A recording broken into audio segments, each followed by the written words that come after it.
Padre, gracias por este tiempo que me permites estar acá para exponer tu palabra. Te ruego en el nombre de Jesús, Señor, que hables a tu iglesia, que no sea mi palabra, Señor, es tu palabra. Edifícales, te lo ruego, en el nombre de Jesús. Y todo aquello que quiera levantarse como estorbo, te ruego en el nombre de Jesús que tú lo impidas, para que tu pueblo, Dios mío, sea edificado plenamente en el conocimiento de tu palabra. En el nombre de Jesús te damos las gracias. Y toda la iglesia dice, amén. Gloria a Dios. Si me puedes ecualizar un poco acá el... Gloria a Dios. Media, alta y menos baja. Gloria a Dios. Juan 3:16. Procedemos, Dios, mediante a la administración de lo que sería, pienso yo, la última clase de esta serie, aprendiendo lo que significa Juan 3:16. Un poquitico más de volumen para yo bajar más la voz. Gloria a Dios. Porque la idea, o sea, el propósito de esta enseñanza es que usted entienda lo que está citando. Así que antes de citar Juan 3:16, es necesario entender Juan 3:16. Y acá le hice un resumen, dediqué parte de la mañana para hacer acá un resumen de todo lo que hemos enseñado. Usted, si quiere, puede hacerle foto y llevárselo para su casa. Esto es un resumen de los argumentos que nos ayudan a comprender Juan 3:16. Y para la correcta interpretación, ¿qué es lo primero que hay que hacer? ¿Cómo? Leer. Antes de interpretar un versículo, hay que leer correctamente el versículo. ¿Cuál es el problema de muchas personas? Es que leen a la carrera y no se detienen a pensar, a analizar el texto. Y hay un gran problema cuando leemos a la carrera un texto, es que podemos cometer el error de hacer una eisegesis de ese texto en vez de hacer una exégesis. Una eisegesis es imponer al texto tu pensamiento, mala interpretación, forzar el texto para que diga lo que tú piensas que dice. La exégesis es recibir del texto lo que el texto dice. Y la interpretación viene a ser la que el texto dice y no la que tú piensas que debe de decir. Por lo tanto, la interpretación privada es una herramienta que no se debe utilizar en la correcta interpretación bíblica, ya que la misma Biblia nos enseña que la Biblia no es de interpretación privada. Por lo tanto, ¿qué interpretación es la que debemos tomar de la Biblia? ¿La que nos da alguna persona o la que nos da un grupo de maestros y eruditos? Ni una ni otra. La interpretación de la Biblia la debe dar la misma Biblia. La Biblia es su propio intérprete, cita una regla hermenéutica. Por lo tanto, ni una persona ni un grupo de eruditos tienen la autoridad para imponer a un texto que diga algo. Es la misma Biblia la que te va a decir lo que dice el texto. Ya en su contexto inmediato o todo el contexto literario. Amén. Amén. Amén, amén a eso. Amén. Amén a eso. ¿Por qué? Porque los falsos maestros lo que hacen es tomar y decir lo que la Biblia quiere decir. Pero lo que está haciendo es poniendo su propio argumento. Y de ahí hemos tenido muchas teologías que a día de hoy lo único que han resuelto es confundir más al hombre. Y la Biblia, aunque tiene pasajes difíciles de entender, como mismo cita Pedro, de las cartas de Pablo, que los indoctos tuercen, la misma Biblia se simplifica haciendo entender al humilde, al sencillo, porque el Espíritu Santo obra activamente de manera que entendamos lo que Dios dice en su palabra cuando leemos su palabra correctamente. Amén. Fuera de esto, cita Juan 3:16. Porque de tal manera amó Dios al mundo, que ha dado a su Hijo unigénito, para que todo aquel que en Él cree no se pierda, mas tenga vida eterna. Habíamos aprendido que en Juan 3:16 se centraba el mensaje del Evangelio. Muchos llamaron, repito, ¿no?, las clases anteriores, este versículo como el corazón de la Biblia. Y vimos los textos referenciales en su contexto paralelo, como Jesús mismo declaró ser el autor de la vida eterna. ¿Usted cree eso? ¿Cuántos creen eso? Álceme la mano. Bueno, el que lo cree es salvo. El que lo cree es salvo. El que no cree en Cristo es condenado. Ya ha sido condenado. Creer en Cristo es participar de Cristo. Jesús dijo, el que come mi carne y bebe mi sangre tiene vida eterna y yo le resucitaré en el día postrero. Eso está en Juan 6:54. Pero notemos esto bien interesante. Jesús dijo, yo le resucitaré en el día postrero. Por lo tanto, si hablamos de salvación, tenemos que analizar Juan 3:16 como versículo corazón, como versículo central, como versículo principal, como ese resumen evangélico. Tenemos que analizarlo escatológicamente. Y como dice mi esposa, ¿y de dónde se le saca escatología a Juan 3:16? Bueno, Jesús dijo que el que cree en Él va a ser resucitado en el día postrero. Por lo tanto, aunque el creyente muera a este cuerpo, el Señor le dará un cuerpo nuevo. Un cuerpo que la Biblia describe como glorificado. O sea, gloria es la máxima expresión de algo.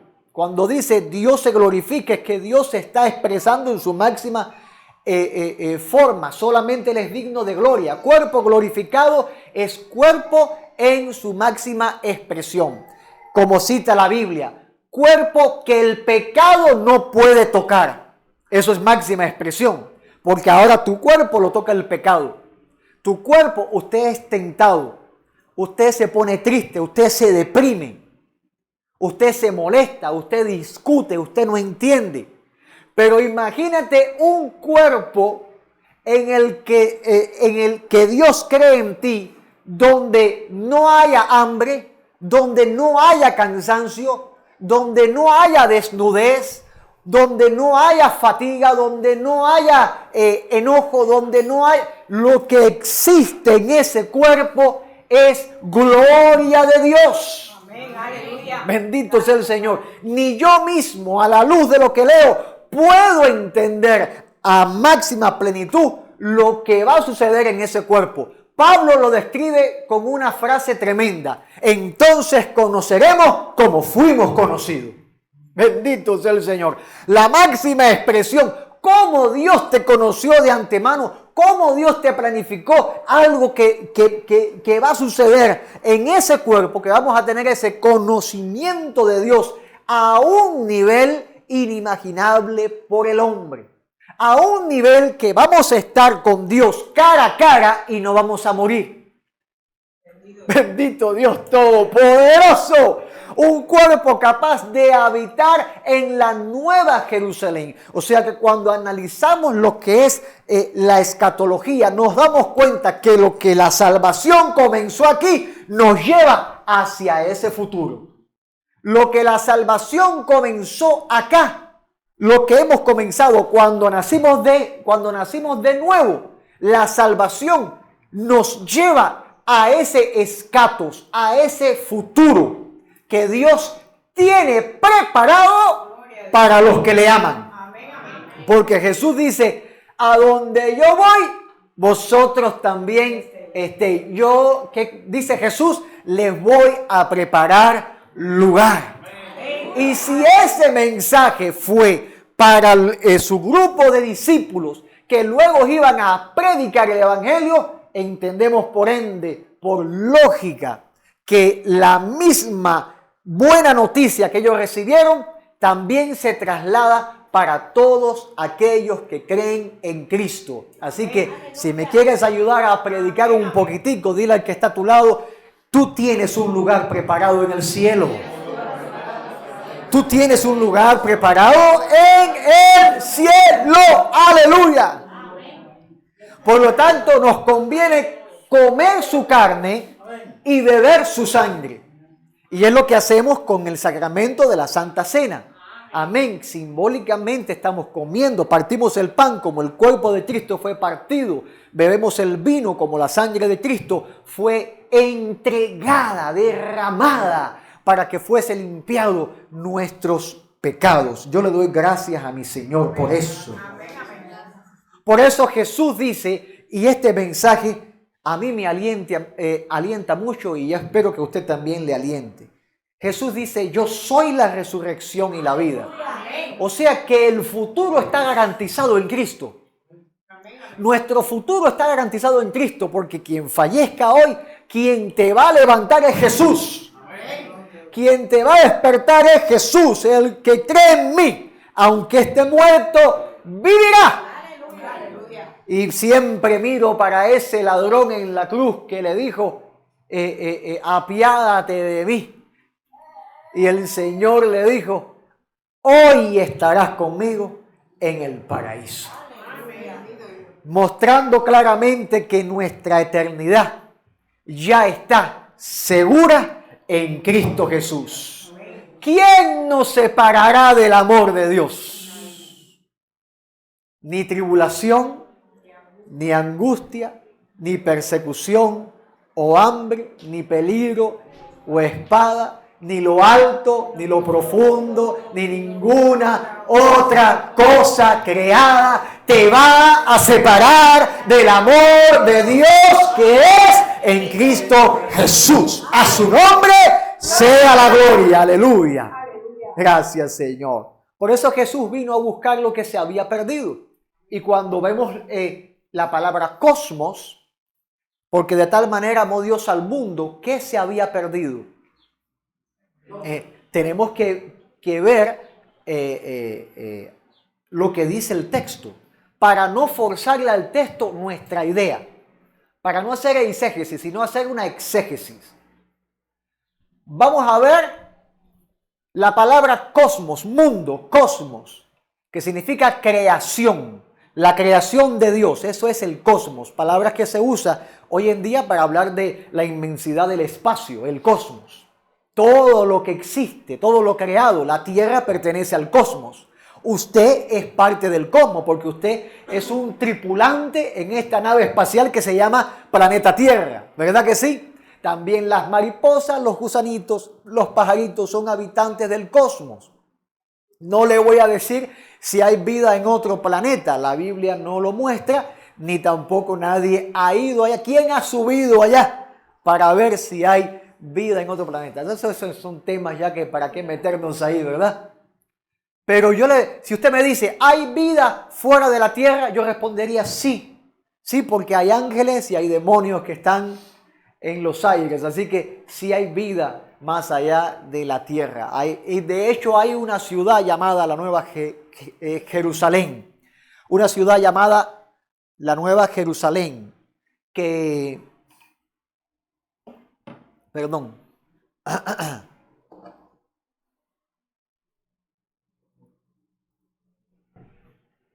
Esta ciudad santa, en ella no hay muertos, en ella hay vivos. Gloria a Dios por ese amén.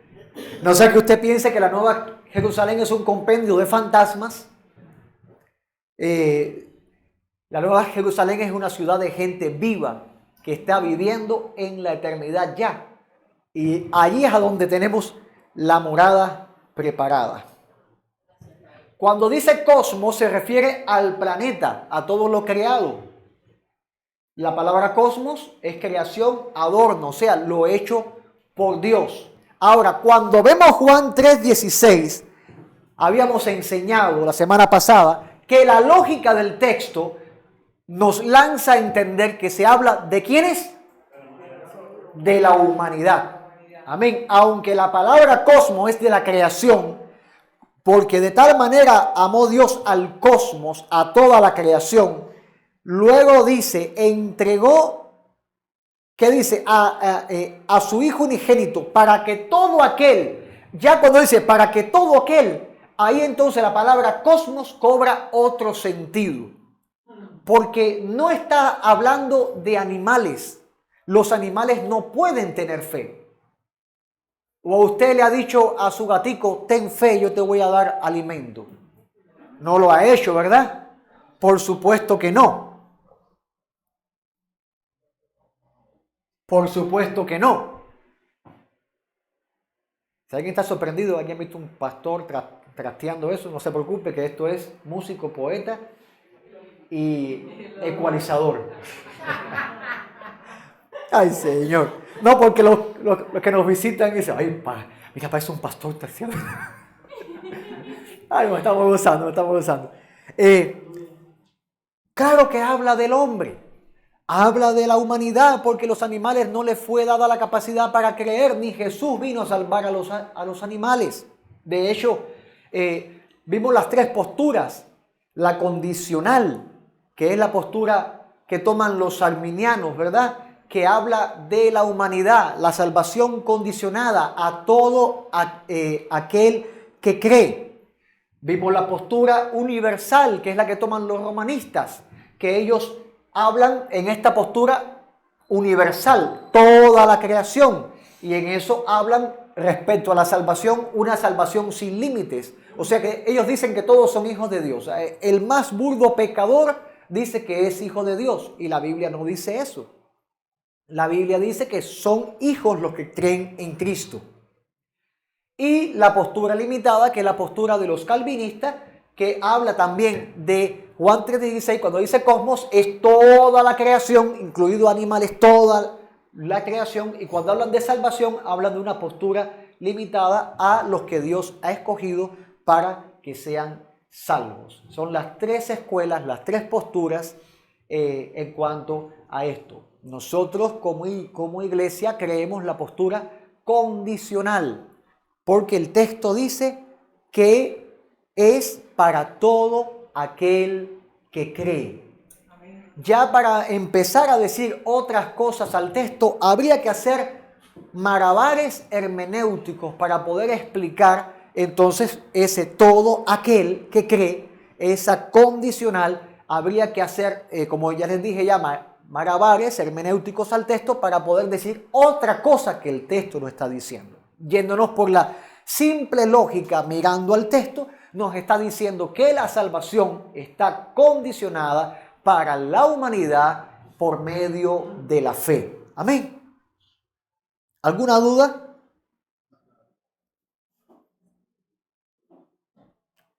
Juan 3, 16. Porque de tal manera amó Dios al mundo que ha dado a su Hijo unigénito para que todo aquel que en él cree no se pierda, mas tenga vida eterna. Porque no envió Dios a su Hijo al mundo para condenar al mundo. ¿Está hablando de la creación o de la humanidad? Las posturas romanistas y calvinistas dicen que habla de la creación, no de la humanidad. La postura arminiana dice que habla de la humanidad, no de la creación. Estamos hablando ahora, usted está aprendiendo teología ahora. Así que no se me ponga bravo ni se me asuste nadie. Cuando se estudia la teología tenemos que ver todas las posturas. O sea que Jesús vino para que el mundo fuera salvo, no para que el mundo fuera condenado. Versículo 18. El que en él cree no es condenado. Versículo 18 de Juan capítulo 3. Versículo 18, televisor, Ari. Sí, porque creo que se fue la señal. El que en él cree. Hay una condicional acá. Abra su Biblia, por favor, lea su Biblia. Hay una condicional acá. El que en él cree. Hija, tú estás aquí hoy por primera vez en la clase ya de los adultos, ¿verdad? Gloria a Dios, qué rico. El que en él cree no es condenado. ¿Hay una condicional acá? Sí, hay una condicional.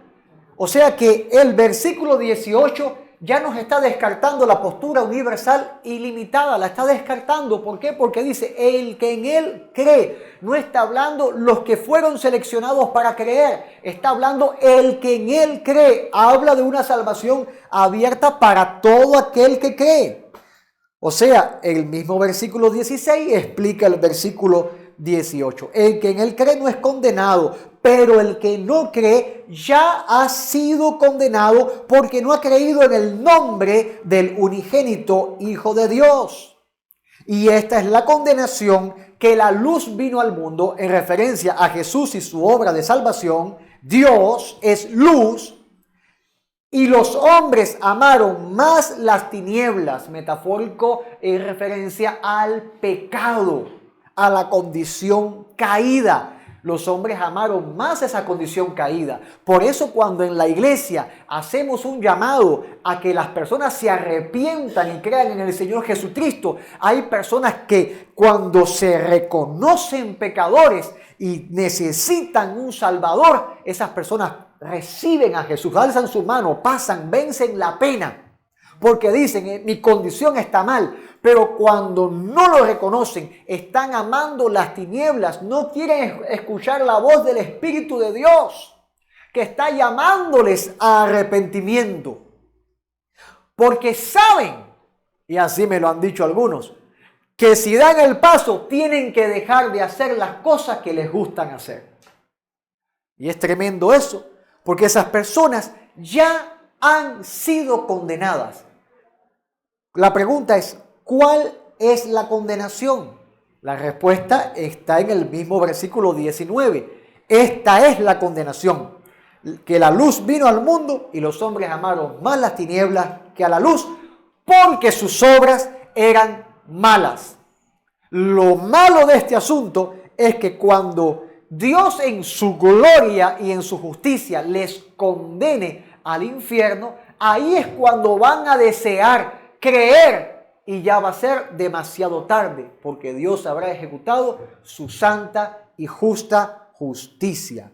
¿Cuántas veces no he escuchado yo los comentarios de mis paisanos en este país que dicen, tal persona que tanto mal ha hecho y se murió bien, entrado en años, viviendo bien y nunca le cayó el peso de la justicia encima. Yo le respondí a esta persona, hay justicias que los hombres no pueden hacer.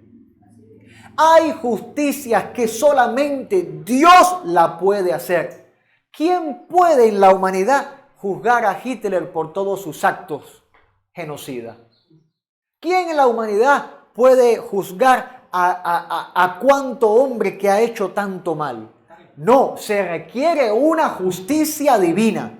Por eso en el juicio del gran trono blanco, volviendo a la escatología, serán levantados todos los muertos, desde el más pequeño hasta el más grande. Y ahí van a ser condenados. Ese juicio no es para salvación. Ese juicio es para condenación eterna, donde van a ser echados al lago de fuego Satanás, sus ángeles y sus hijos. Bendito Dios Todopoderoso. A Él sea la gloria. Bendito Dios. Por eso el que practica la verdad, y mire lo que dice Juan, mas el que practica la verdad, ¿quién es? Aquel que cumple inversamente el versículo 20. Leamos el versículo 20. Porque todo aquel, ¿está hablando de un grupo específico? Sí. Todo aquel se refiere al grupo específico, ¿cuál? Que hace lo malo. Todo aquel que hace lo malo aborrece la luz y no viene a la luz para que sus obras no sean reprendidas. O sea que el que ama el pecado, el que quiere permanecer en condenación, su condición es que está aborreciendo la luz, aborreciendo a Cristo. Y no viene a Cristo porque quiere seguir pecando.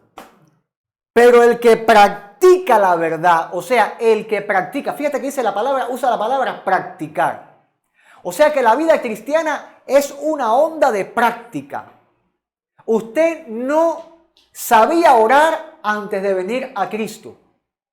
Y en Cristo poquito a poco fue aprendiendo a orar.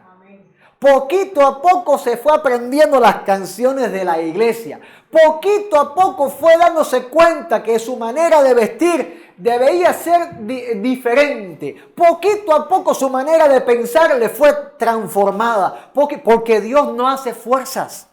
Dios va obrando. A ver, repita conmigo. Dios va obrando. Dios va obrando.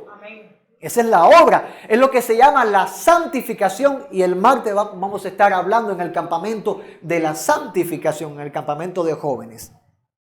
Y bueno, vamos a hablarlo también aquí en la iglesia, para que no se me queden atrás ustedes tampoco. Ahí dice mi hermana, pastor, a ver. Gloria a Dios. Es lo que es la santificación del creyente. Viniste, eres salvo y Dios empieza a obrar en tu vida. Un bloque sobre otro bloque. Y le pone el cemento y ahí va levantando el edificio. Usted mismo hoy está siendo catartizado, amueblado, arreglado, edificado. Bendito sea el Señor. Cuando vemos Juan 3:16, el argumento creacionista antropológico, ¿qué nos enseña? Que cuando Dios creó al mundo, el cosmos, cuando Dios creó al mundo, ¿a quién puso por cabeza de la creación? Al hombre. Y cuando vemos el argumento hipostático, ¿quién tomó forma de hombre? Jesús. Amén. Por lo tanto, cuando vemos el argumento, que es el que toca hoy, escatológico, amén, tenemos que recordar que cuando dice cosmos, tenemos a Dios tratando con el hombre, porque cuando Dios creó al hombre a su imagen y semejanza, lo hizo, varón y hembra los hizo, Dios venía a estar con el hombre. Cuando digo estar es que venía a tener comunión. Dios bajaba a la creación para ver los animales. La Biblia no lo dice. Vio Dios que era bueno todo lo que hizo y en gran manera. Pero la Biblia dice que Dios bajaba para caminar con el hombre, para hablar con el hombre, para habitar con el hombre, para recibir la adoración del hombre. Bendito sea el Señor. Toda la creación alaba a Dios. Todo lo que respira alaba a Dios. Las plantas alaban a Dios en el lenguaje único y espiritual que Dios hizo. Los animales alaban a Dios en el lenguaje único y espiritual que Dios hizo. Porque toda la creación adora al Señor. Los cielos y la tierra cantan la gloria de su nombre. Pero al hombre lo hizo a su imagen y semejanza, sopló aliento de vida en el hombre, puso alma, entendimiento, capacidad de amar. Bendito sea el Señor. No lo hizo con otros animales. Bajaba, Dios se manifestaba en el huerto para caminar con el hombre. Porque vemos a Dios diciendo, Adán, Adán, ¿a dónde estás cuando el hombre pecó? Dios nunca bajó para estar con animalito alguno, para estar con el hombre. Eso muestra al hombre como objetivo del amor de Dios. Por encima, disculpe que diga esto, quizás ofenda a alguno, por encima de las demás cosas creadas. Porque vino Jesús y tomó forma de hombre, 100% Dios, 100% hombre, dos naturalezas en una sola persona. Y Jesús murió por el hombre. Cuando digo hombre, hablo de humanidad. Murió por los pecados de los hombres, de la humanidad. O sea que la tierra no está, los animales no están en pecado. Ellos siguen cumpliendo el propósito creacional. Pero Jesús mostró su amor, siendo nosotros aún pecadores. Cristo murió por nosotros. ¿Cuánto le dan gloria al Señor? Bendito sea el Señor. Ahora, cuando decimos Juan 3:16 para argumento escatológico, ¿qué cosa es escatología? No vamos a entrar en una clase de escatología, pero vamos a dar unas pinceladas rápidas para que usted aprenda. La escatología bíblica es el estudio de las doctrinas relacionadas con el destino final de la humanidad y el mundo. Amén. Tenemos que hacer separación entre la humanidad y el mundo. Cuando digo humanidad, hablo de los hombres, varón y hembra. Mundo, cosas creadas.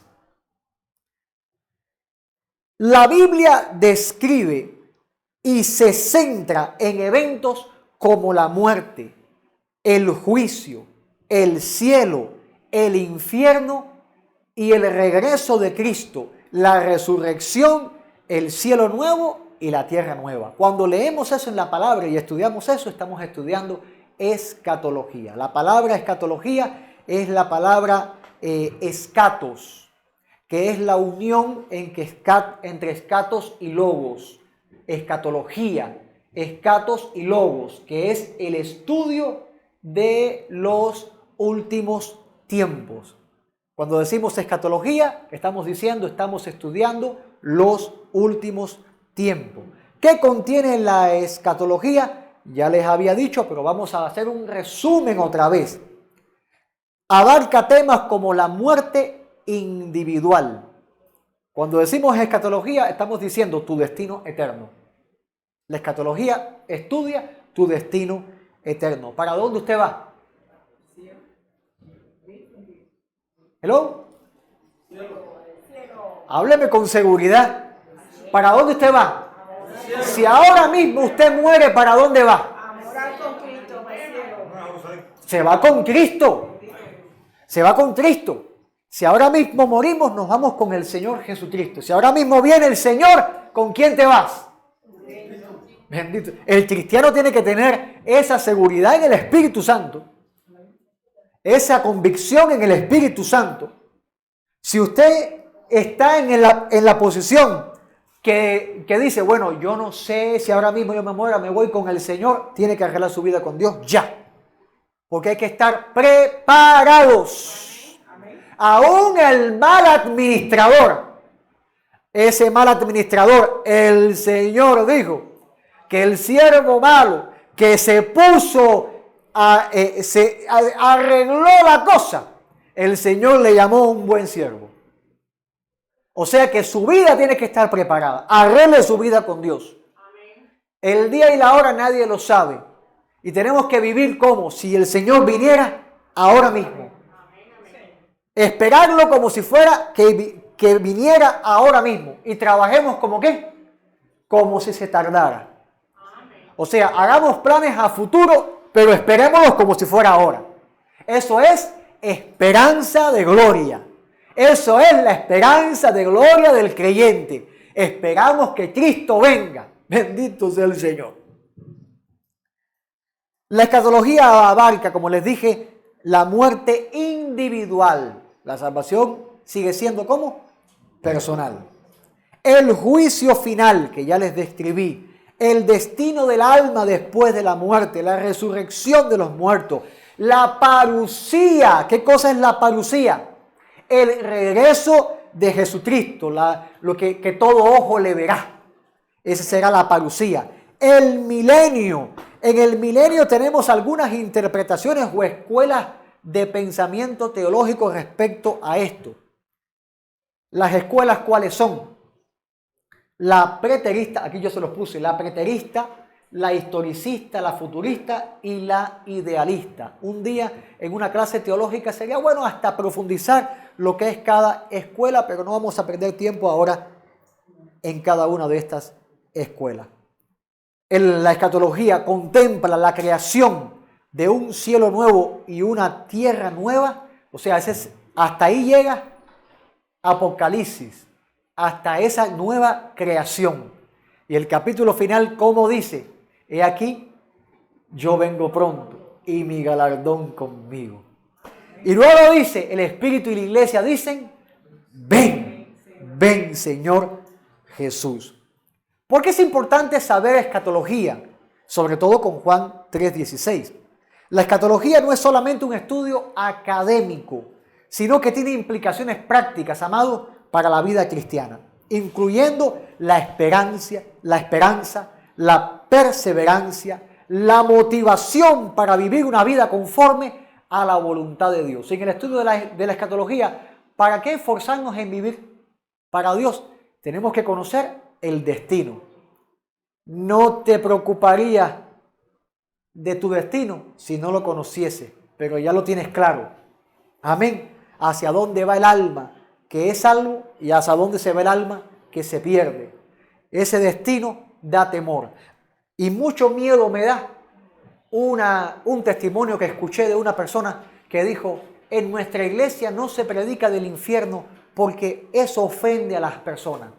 Hay muchos jóvenes que están en droga y han vivido un verdadero infierno en sus vidas. Nosotros nos preocupamos en hablar lo lindo de Dios y no las cosas feas. Y yo digo, eso es una declaración peligrosísima, porque una verdad a media es una mentira. Si no le dices a la persona que existe un infierno, no va a tener temor de Dios. Bendito sea el Señor. Sí, porque Jesús dijo, no tengan miedo a los que matan el cuerpo, sino más bien teman al que tiene el poder, la autoridad para enviar el alma al infierno. Y ese es el Señor. Así que tengamos temor reverente del Señor. Ahora, escatológicamente la palabra cosmos, ¿puedo borrar todo esto ya? Gloria a Dios.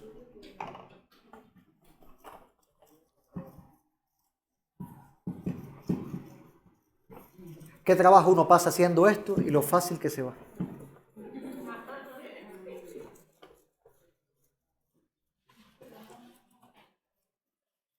Hay calor, ¿verdad?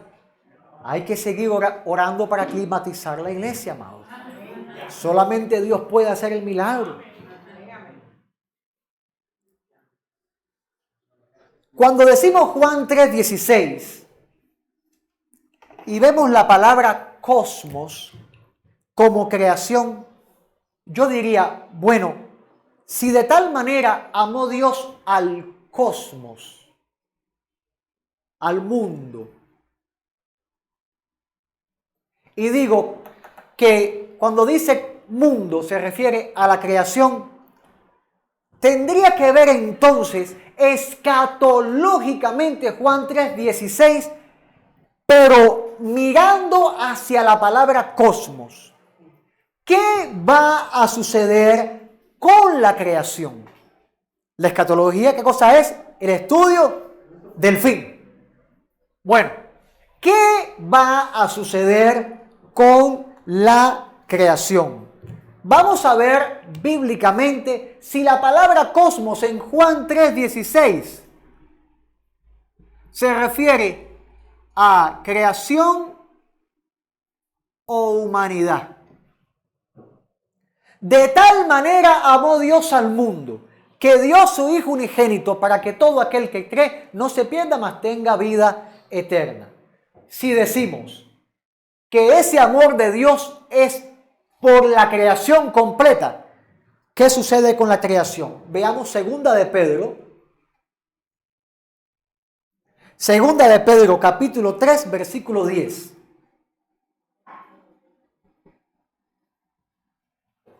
Segunda de Pedro capítulo 3, versículo 10.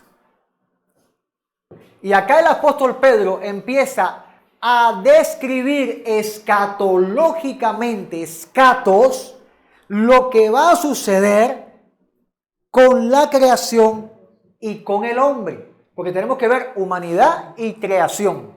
Ajá. 3:10, ¿estamos ahí ya? Ah, qué rico, mira para acá. Pero el día del Señor vendrá. Cuando dice el día del Señor, ¿a qué se refiere? Se refiere tanto el día del Señor a la venida como a la gran tribulación. Porque es el día del Señor, es el día del juicio también. Vendrá como ladrón en la noche. O sea, el ladrón viene a la hora que se le espera. ¿A qué hora viene el ladrón? Cuando nadie se lo espera. Cuando todos están dormidos. Cuando leemos esto, tenemos que acordarnos de la parábola de las 10 vírgenes. ¿Cuándo vino el novio? ¿Cuando estaban todas despiertas o cuando estaban todas dormidas? Las 10 se durmieron, pero 5 prudentes tenían aceite de reserva. Las 10 se durmieron. ¿A qué se refiere? A que hay un enfriamiento, ojo con esto, de la fe de la iglesia, donde la apostasía ha calado, ha engañado, ha creado confusión. Hoy en día usted puede abrir la internet y va a ver que hay mucha confusión.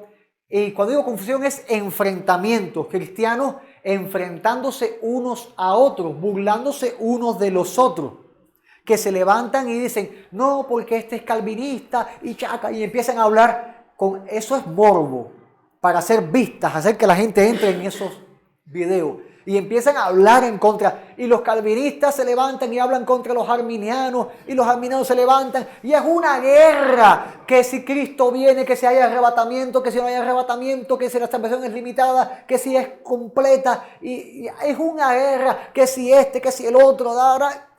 Amado, eso lo que genera. Ellos lo hacen en pos de que se sepa la verdad. Lo que está generando es confusión. Porque la verdad no se va a saber en un canal de internet, se va a saber en la congregación de los santos. Ahí es donde se sabe la verdadera verdad. Como dicen los mexicanos, la mera mera, ¿verdad? La mera mera, ¿verdad? Así es, voy bien, ¿verdad? Si digo algo, usted me dice, stop. La mera mera, veritas. La de veritas es en la casa de Dios, no es en ningún canal. Es en la casa de Dios. Lo que hacen los canales, algunos aplausos, explican, ayudan, enseñan, pero la mayoría lo que está haciendo es rompiendo la edificación por años de muchos ministros de Dios. Entonces, como ladrón en la noche, cuando nadie se lo espera, Hoy en día se habla en contra del arrebatamiento. Tenemos que entender que el arrebatamiento es una doctrina más. Si es temprano o es tardía, eso no es consecuente. Hay que saber la escatología, lo importante, y es como yo les he enseñado a ustedes, iglesia, tantas veces, y se los recuerdo una vez más. No es importante saber si Cristo viene antes de la gran tribulación, durante la gran tribulación o después de la gran tribulación. Lo importante es saber que Cristo viene. Amén. ¿Por qué? Porque hay tres posturas: post, meso y pre. Pre-tribulacionalista, meso-tribulacionalista y post-tribulacionalista. Tribulacionalista, lo que lo digo rápido se me enredan las palabras pero lo que me interesa a mí como cristiano, no es que si viene antes, durante o después, me interesa que viene y viene por mí. Si es antes, gloria a Dios. Si es durante, nos guardará de la hora de la prueba. Y si es después, seremos probados como los moradores de la tierra, pero el Señor viene por mí. Amén. Eso es lo que tengo que saber. Esta postura de que me ayuda estudiar las tres vertientes teológicas, aprenderlas, saber cómo enseñarlas, ver los puntos débiles y fuertes de cada una y estar preparado, porque yo leo escatológicamente que Cristo viene y como ladrón en la noche. Si es antes, se lo digo, nos vamos con Cristo, durante o después, no sea que comience la gran tribulación, y no le quiero apagar la fe a nadie, pero teológicamente tenemos que poner los pies sobre la palabra, no sobre la tierra, sobre la palabra. Bendito sea el Señor. No sea que algunos se desanimen diciendo, a mí me enseñaron esto y no fue así. No. La palabra es clara, Cristo viene. El día y la hora nadie lo sabe. ¿Cómo podemos objetar si es antes, durante o después? El día y la hora nadie lo sabe. No me atrevo a decir cuándo. Me atrevo a decir que viene. Amén. Y bajo esta fe camino. Yo personalmente. Y espero que usted lo haga así para que tenga una fe madura en cuanto a este asunto. El día del Señor vendrá como ladrón en la noche, en el cual en ese día los cielos y la tierra pasarán con grande estruendo, y los elementos ardiendo serán deshechos, y la tierra y las obras que en ellas hay serán quemadas. ¿Cómo puedo decir que la palabra mundo en Juan 3:16 se refiere al planeta como el objetivo del amor de Dios, si Dios en su palabra dice que el planeta y la creación va a ser deshecha, quemada? Es ilógico. Ya se fue de lógica, ya se fue de contexto, se fue de revolución. Se le salió el timón a la bicicleta y usted va a la deriva. La creación en Pedro, capítulo 3, versículo 10, dice que va a ser deshecha. Los elementos ardientes. ¿Cuáles son los elementos? Tierra, aire, agua, sólido, líquido. Los elementos van a arder y serán deshechos, y la tierra y las obras, cosmos, que en ellas hay serán quemadas. Versículo 11. Puesto que todas las cosas han de ser deshechas, ¿cómo no debéis vosotros? ¿A quién le está hablando ya? A la iglesia. ¿Cómo no debéis vosotros andar en santa y piadosa manera de vivir? Obviamente, aquí se lleva a un punto los hombres. Aquí tenemos 0. O sea que cuando decimos cosmos en Juan 3:16, se refiere a la humanidad. ¿Por qué? Porque la creación va a ser destruida y se le llama a la iglesia. La iglesia se compone de gentes. Hasta ahora, el mundo, para que sea mundo, tiene que haber de todo. Pero hasta ahora la iglesia compone de miembros seres humanos. Si alguien pone perritos como miembro, el mundo es mundo y puede haber de todo. Pero bíblicamente, solamente hombres y mujeres que crean en el Señor Jesucristo. No todos los perros van al cielo, como dice la película. No, eso no se compra el cuento. O sea, toda la creación va a ser ¿qué cosa? A ver, díganme usted. Destruida. Va a ser destruida y recreada, porque la Biblia dice que van a haber cielos nuevos y tierra nueva. Va a ser recreada. Y en la tierra nueva, ¿quiénes van a habitar? Los salvados, humanos que creen en el Señor Jesucristo. Para ahí vamos. Para ahí vamos. Bendito sea el Señor. Apocalipsis 21, versículo 6.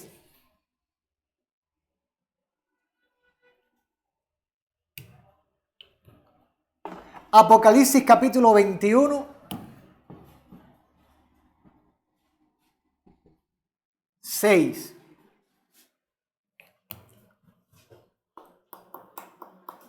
Vamos a leer del 6 al 7. Y me dijo, hecho está. Yo soy el alfa y la omega. ¿Quién está hablando ahí?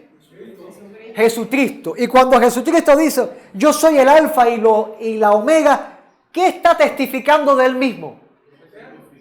Que es Dios. Que es Dios.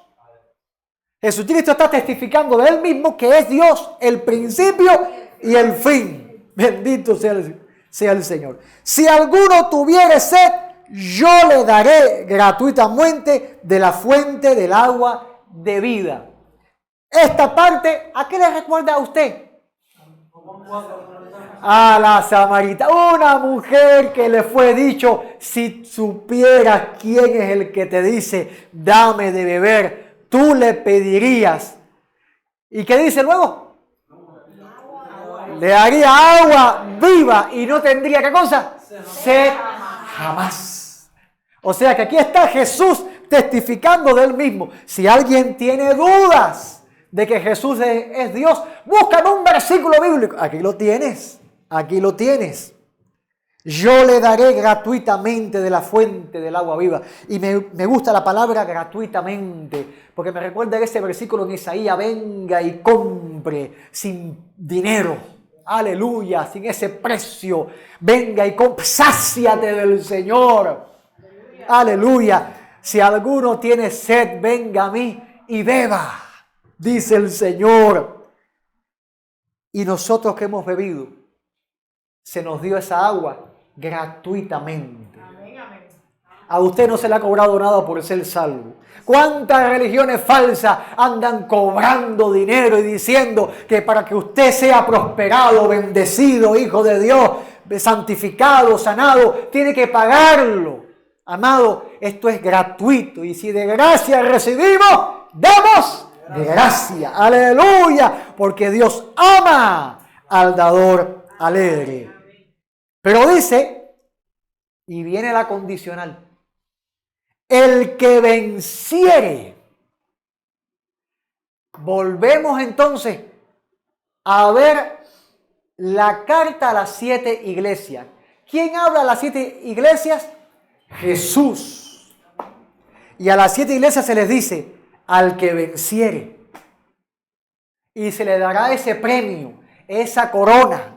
Bendito sea el Señor. O sea que este versículo 6 está lleno del entendimiento de que es Cristo testificando las cosas. El que venciere heredará todas las cosas y yo seré su Dios y él será mi hijo. ¿A quién se está hablando acá? Escatológicamente, ¿a quién se le dará la herencia? Al que venciere. ¿Quién es el que vence? El que tiene la capacidad para vencer. Pero hay un texto que debe ser leído y entendido. Habla de la creación. ¿La salvación es para la creación? Juan 3:16. En creación, acá pierde. Y sigue el punto en la humanidad. Porque la victoria se le da a los salvos, a los hombres, mujeres salvados. De hecho, en el versículo 22, capítulo 22, versículo 12, Jesús dice, he aquí yo vengo pronto y mi galardón conmigo para recompensar a cada uno según sea su obra. ¿Habla de creación? No habla de creación, habla de humanidad, porque la recompensa es para los salvos. Entonces, viendo dos versículos o tres versículos que hemos visto que apuntan a la humanidad, yo pregunto entonces, ¿qué será de la creación y de la obra de salvación? ¿Qué será de la creación y de la obra de salvación? Bueno, en la creación, tal como se describe en Génesis, fue completada ¿en cuántos días? En 6 días. Y el séptimo que hizo Dios, descansó. Tras la creación, el hombre y la mujer fue considerada muy buena. Dios nos dijo que era bueno en gran manera hasta que la completó. Y el completado fue cuando Dios hizo al hombre, varón y hembra. Los creó, ¿verdad? Y vio Dios que era bueno en gran manera y bendijo Dios. Y Dios hizo la bendición después que fue hecho el hombre. Sin embargo, tras la introducción del pecado de Adán y Eva, trajo consigo corrupción a la creación. En el contexto de la Escritura, la creación va a ser restaurada, purificada, culminando esta purificación ¿con qué? Con una nueva creación, un cielo nuevo y una tierra nueva. De hecho, tenemos que considerar el Salmo 102, 102, versículo 25. Salmo capítulo 102.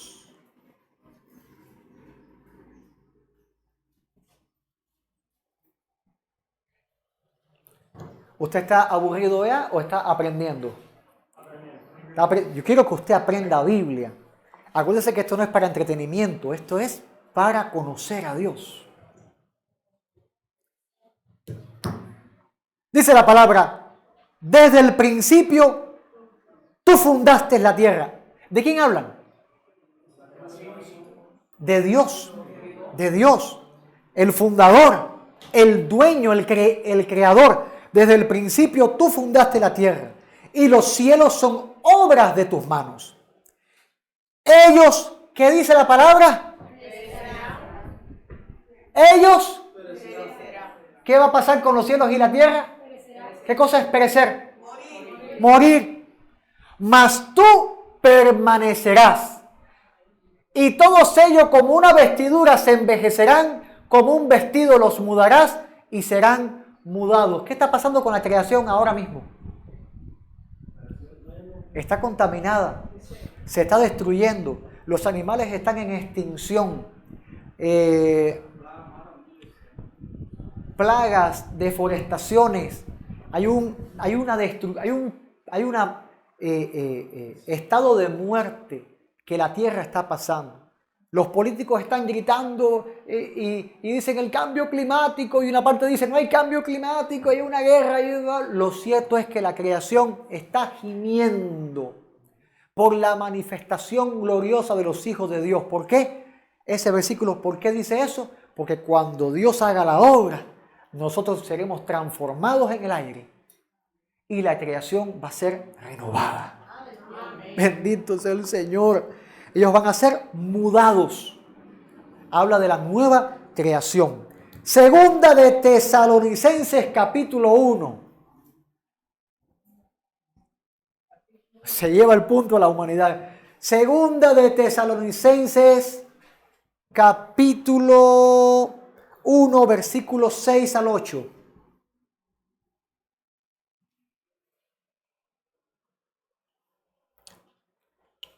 una doctrina requiere más de un versículo bíblico para establecerla como una doctrina. Les he dado una gran serie, ya perdí la cuenta, de versículos bíblicos para demostrar que cuando dice mundo se refiere a la humanidad y no a la creación solamente.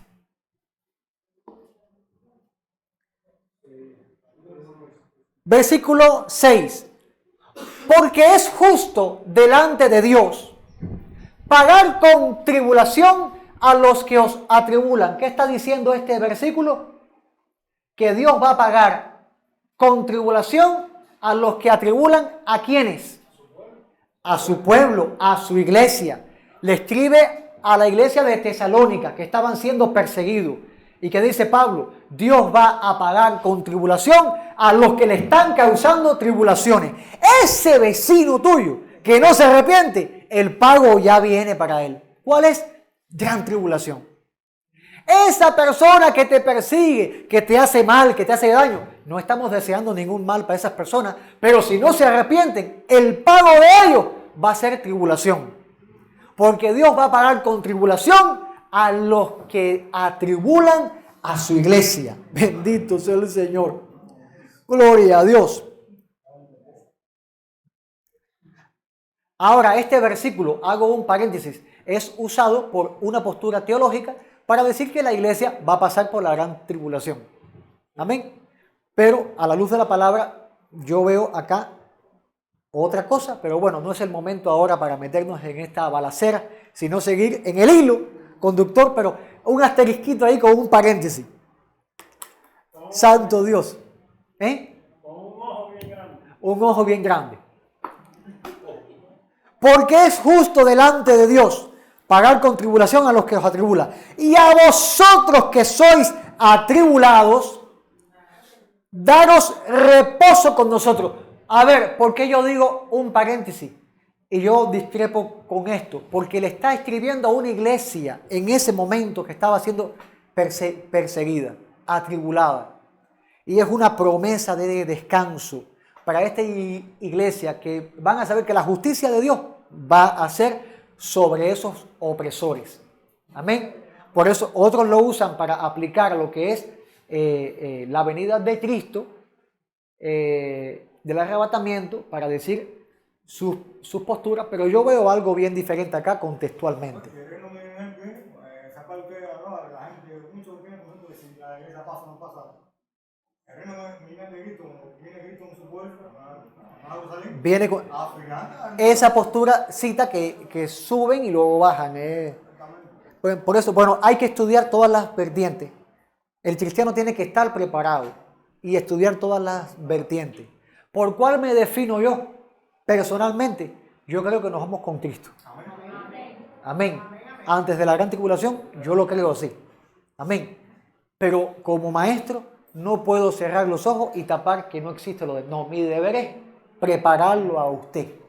Amén. Y daros reposo con nosotros cuando se manifieste el día del Señor. ¿A quién se le va a dar reposo? ¿A la iglesia o a la creación? A la creación no es, a la iglesia. Cuando se manifieste el Señor Jesús, lea junto conmigo. Cuando se manifieste el Señor Jesús desde el cielo con los ángeles de su poder en llama de fuego para dar retribución a los que no conocieron a Dios ni obedecen al Evangelio de nuestro Señor Jesucristo. Se refiere a la humanidad. Reposo para la iglesia y tribulación para los que no creyeron. Apocalipsis 21, versículo 1. Se habla de la humanidad. Apocalipsis 21, versículo 1.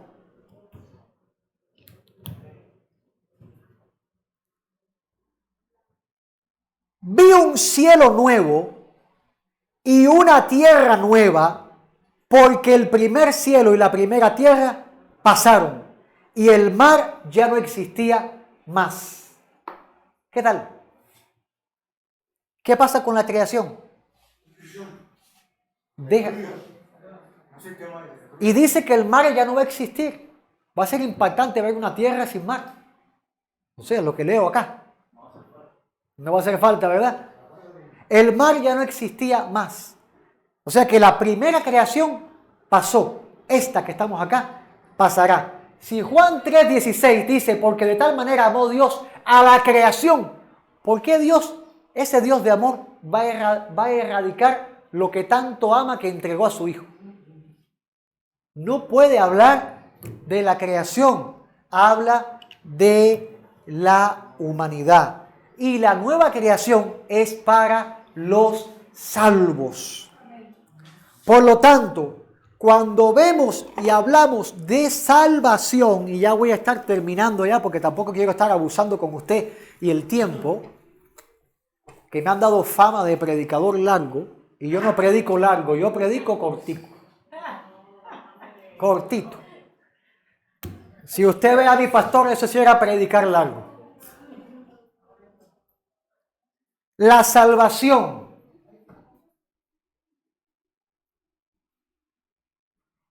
y ya entramos en las conclusiones de este sermón. Y si usted me da leerle 2 versículos bíblicos, amén, 2 capítulos de la Biblia, Isaías 51,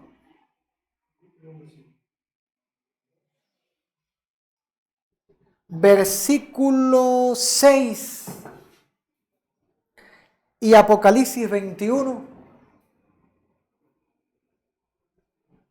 versículo del 3 al 4.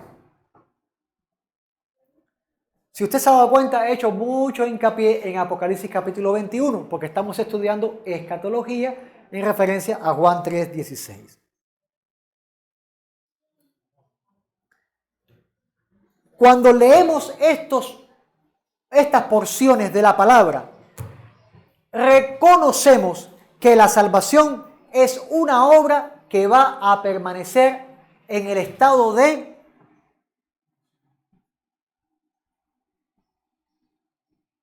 eternidad.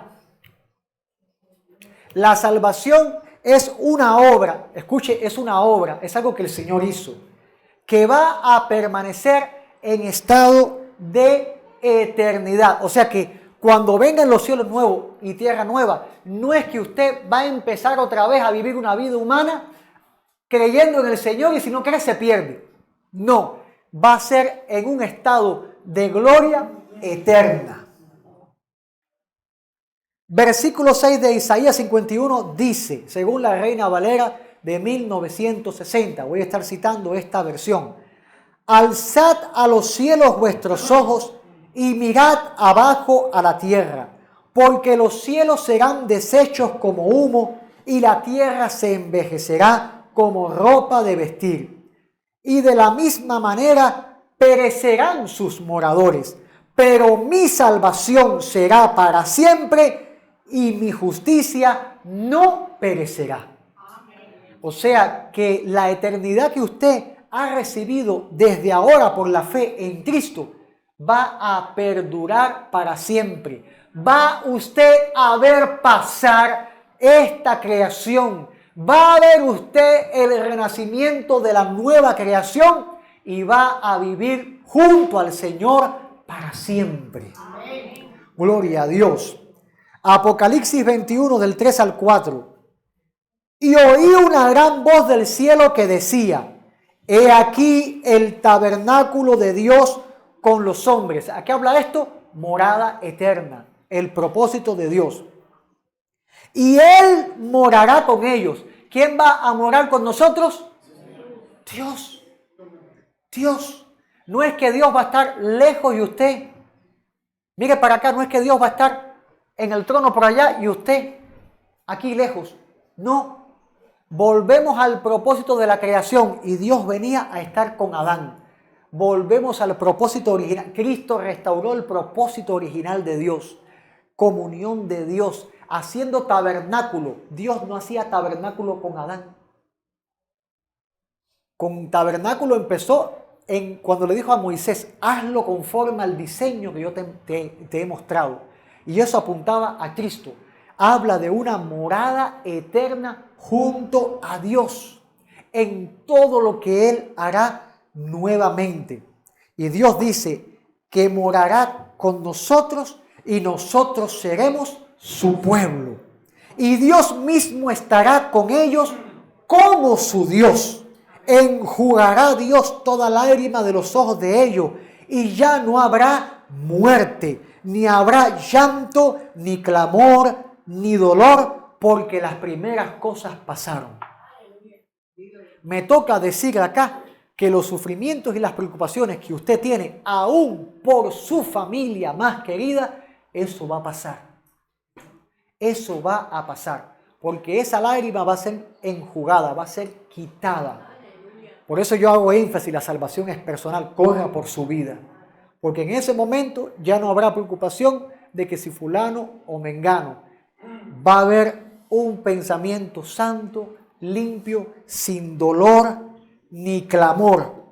Las primeras cosas pasaron y usted lo va a saber y usted va a decir aleluya.